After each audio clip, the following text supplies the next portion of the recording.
Orders on time. I'm going to turn to Vice Chairman Brady. Thank you. Thank you, Chairman. You mentioned options on a third round quantitative easing. Would purchases in third round be confined to Treasuries, or would other debt securities be purchased?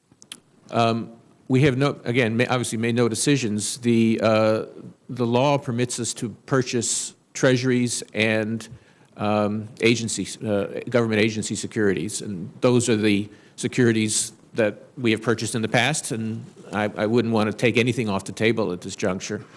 But I want to emphasize again that there's really, in some sense, two steps here. The first is to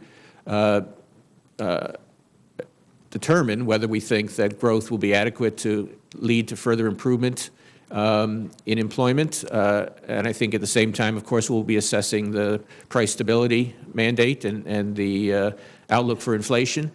If we determine that further action is at least potentially warranted, then obviously we have a number of different options, and we'd have to consider each of them and the costs and benefits associated with them. But at this point, I really can't say that anything is completely off the table. Well, I guess my more direct question is, long-term interest rates, other than financial crisis, we haven't seen this level since the 1950s. Do you really think that is holding back our economy?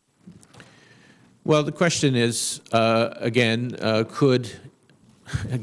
additional stimulus is needed, could the actions that the Federal Reserve might take achieve additional financial accommodation, putting aside potential bad side effects or costs that might be associated with that? I recognize that rates are quite low, so that clearly is a consideration. I do think that we do have methods, we do have tools that would allow us to get further accommodation in the economy and provide some support. It's one thing, it's not quite the same thing to say that the problem of the U.S. economy is not low interest, is not lack of financial accommodation. It's a different thing, and it's not the same thing to say that and to say that, even if the main problems are coming from elsewhere, that the Federal Reserve might provide some support from using the tools that it has. But I do want to say, and I've said this before, that monetary policy is not a panacea. It would be much better to have a broad-based policy effort addressing a whole variety of issues. I leave the details to Congress, who's considered many of these issues.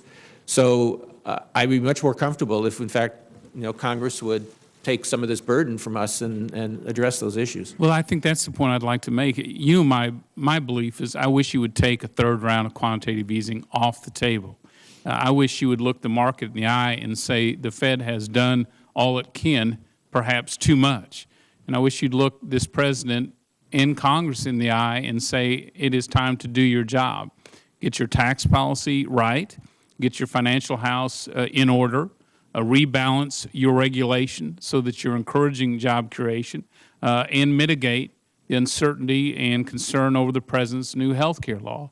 I'm not asking you to say that today, but I wish you would, because back home on Main Street, I believe those are the elements that are holding this economy back. And until we get that right, no actions from the Fed will get this recovery moving in a way I think we would all be satisfied with. May I ask very quickly on Europe, a lot of concerns about what will happen with Greece as far as exiting the euro, what type of contagion will occur in Europe. Earlier, you said, or last October, you said the tools you believed are important are providing liquidity through the currency swaps, ensuring American banks are in strong financial condition, and being there to provide liquidity to solvent banks.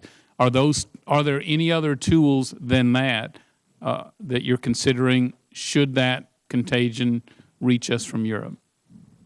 No, you have a pretty good list there. We did the swaps, as you know. They were very helpful in reducing stress in dollar funding markets. They have been coming down quite significantly from a peak of about $110 billion down to now about $20 billion. So their need seems to be declining.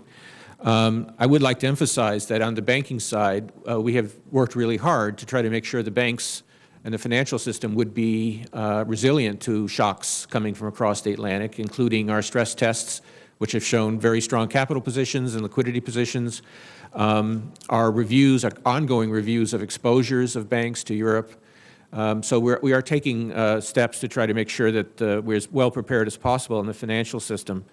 And then, as I said in my remarks, the Federal Reserve retains broad-based authority to provide liquidity against collateral in the event of intense financial stress. That was retained in Dodd-Frank. And in its role as liquidity provider of last resort, the Federal Reserve stands ready to do whatever is necessary to protect our financial system. Thank you, Chairman. Thank you, Vice Chairman Brady. Congresswoman Sanchez.